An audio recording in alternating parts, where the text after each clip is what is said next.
BBPO 11. Hoje a gente vai falar sobre esse fundo imobiliário BB Progressivo 2, né, cujo código de negociação na B3 é BBPO 11.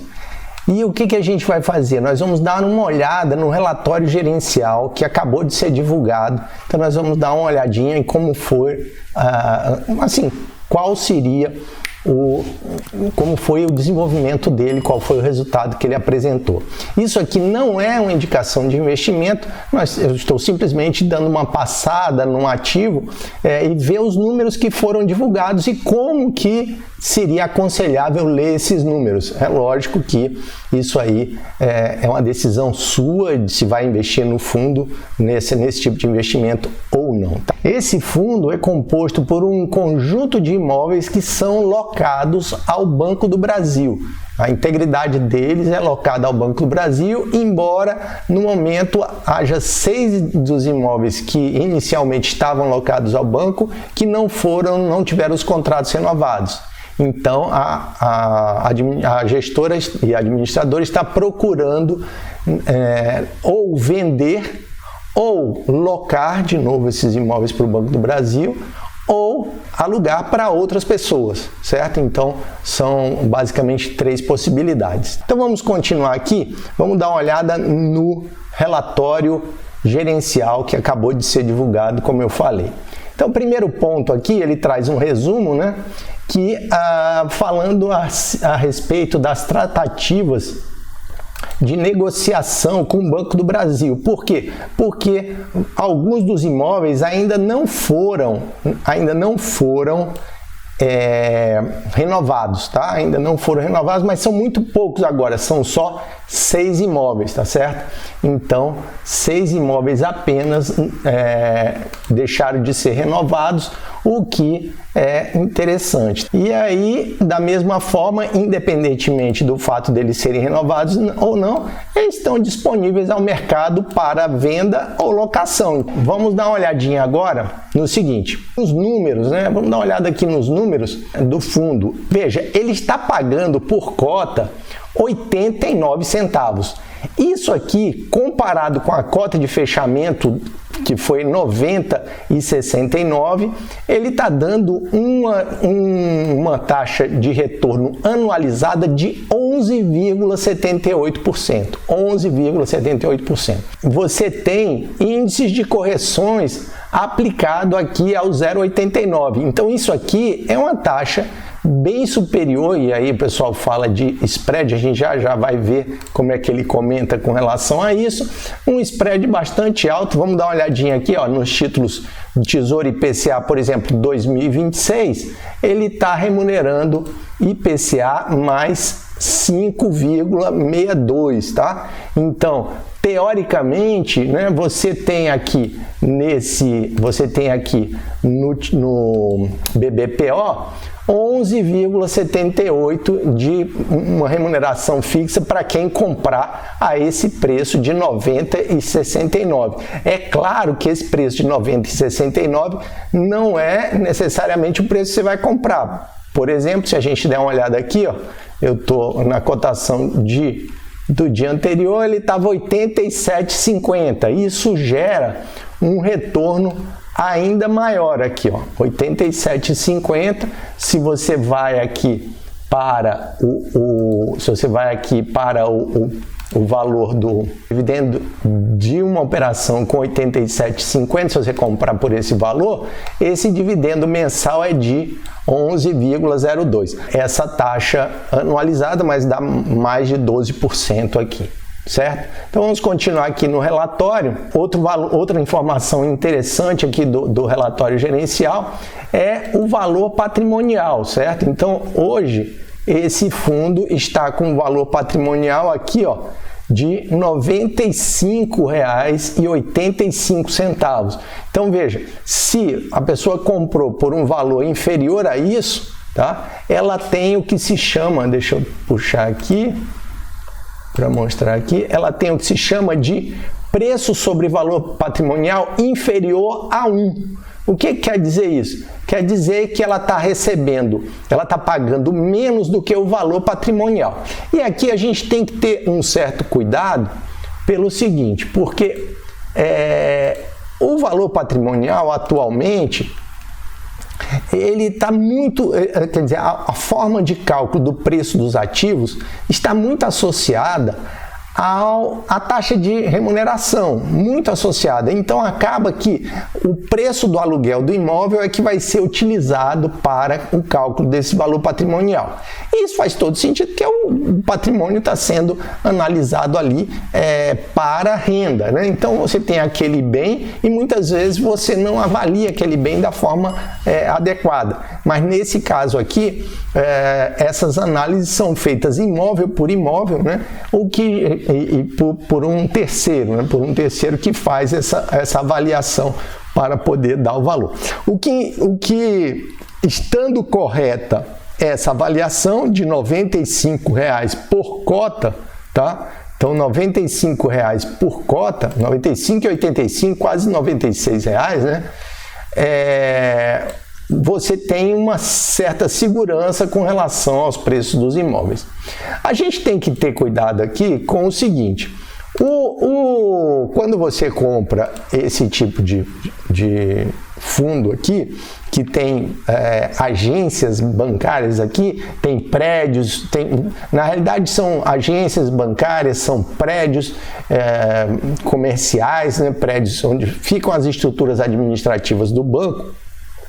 E aí você pode olhar também no relatório gerencial do fundo para ver a lista, são vários, são 60 e poucos imóveis, sendo que esses 6 aí estão desalugados. O que acontece é o seguinte, é que há uma tendência de migração, né, ou de mudança desses investimentos. Atualmente, as instituições financeiras, elas têm reduzido a utilização de agências e tentado ficar mais online.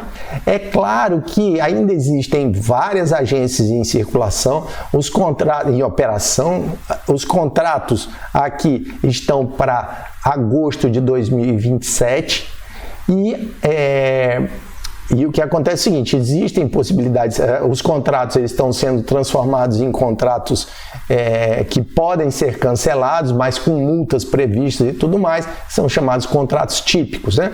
Com data revisional em 2024. Então esse valor que está sendo pago hoje pelas agências de aluguel, ele pode sofrer uma alteração em 2024 no valor dos aluguéis.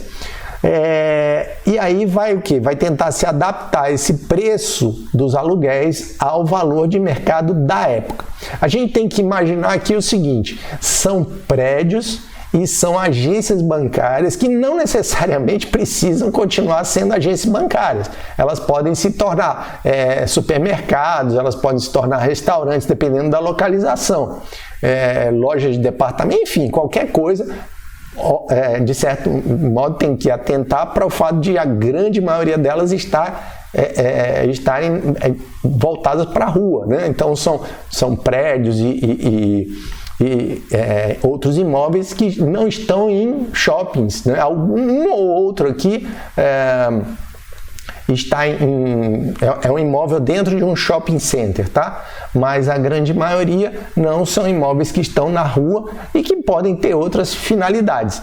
A questão é a adequação do aluguel ao preço e esse modelo comercial de estar na rua, né? E de ter uma loja física, um espaço físico na rua. É claro que aqui também a gente tem que lembrar que esses imóveis são imóveis que estão em locais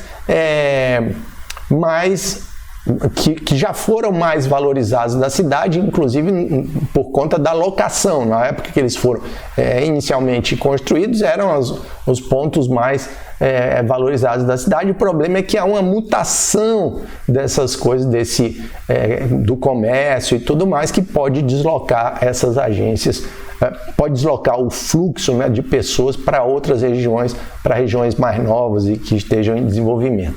De qualquer forma, são imóveis e para quem tem interesse em imóveis, principalmente em diversificar, é uma opção a se considerar, né?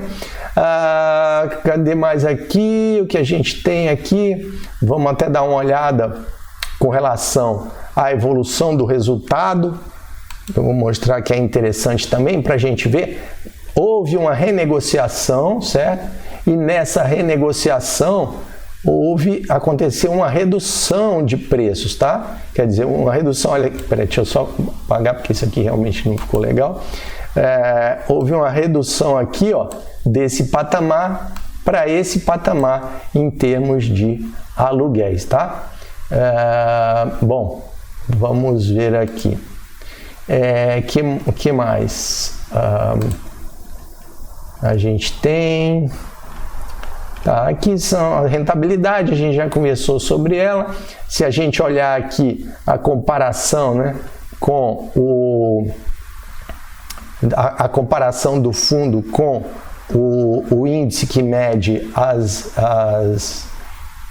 todas as carteiras, né, deixa eu marcar aqui, esse índice aqui, ó, ele está medindo todas as carteiras de fundos imobiliários, enquanto aqui está este fundo que é o BBPO. A gente observa que ele teve aqui, ó, esses fundos imobiliários, eles ficaram por um bom tempo abaixo do DI, né, do CDI, enquanto esse daqui, o BBPO foi bem, aí depois ele teve essa queda aqui, né, teve uma queda considerável aqui, principalmente com essas mudanças que estão acontecendo aí. Bom, que mais a gente tem aqui? Bom, aqui são a quantidade de imóveis do fundo e as mudanças, né? E aqui a gente tem a quantidade de imóveis, 64 com, deixa eu marcar aqui, 64, opa, deixa eu só apagar, 64 imóveis com 58 no novo acordo, tá? No novo acordo. Então tem aqueles 6 que ainda não foram alugados. Deixa eu tentar colocar um pouquinho mais para cá. Pronto. Aqui tem uns 6 que não foram alugados. Bom, então, dito isso, esse aí é o comentário que eu tenho para fazer com relação ao BBPO 11. Se você não fez sua inscrição no canal e gosta desse conteúdo de investimentos, economia, finanças pessoais e sistema financeiro, então você se inscreve e marca o sininho de notificações para ser informado de todo o vídeo que eu colocar por aqui. Se você investe no BBPO, coloca aí eu invisto no BBPO nos comentários. Se não investe, coloca não invisto e se quiser falar por quê e tal, fazer um comentário aí, será muito bem-vindo. Inclusive dando sugestão para outros vídeos. E se você gostou desse vídeo, curte, compartilha e a gente se encontra no próximo vídeo. Até lá!